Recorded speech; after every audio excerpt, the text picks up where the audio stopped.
हवास गे कटले हथिन दशरथ बाबा गहलर के पहाड़ भुइया मुसहर ऋषि समाये कहीं हौजा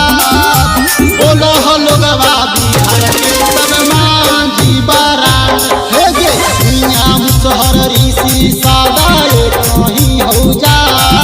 बोलो लोगवा झारखंड के सब मांझी बराड़।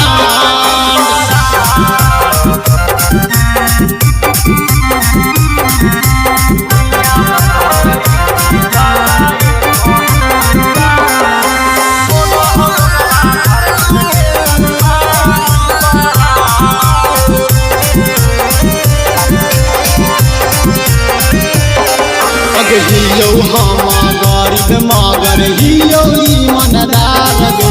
बिना गलत के लड़ा नहीं ऐसन हो संस्कार गे हियो हम गरीब मगर हियो ईमानदार गे बिना गलत के लड़ा नहीं ऐसन हो संस्कार गे हसन बहादुर स्वतंत्रता सेनानी तिलका महान भुइया मुसहर ऋषि समाये कहीं हौजा बोलो लोगवा बिहार के सब मांझी बराड़ हे गे भुइया मुसहर ऋषि समाये कहीं हौजा बोलो लोगवा झारखंड के सब मांझी बराड़।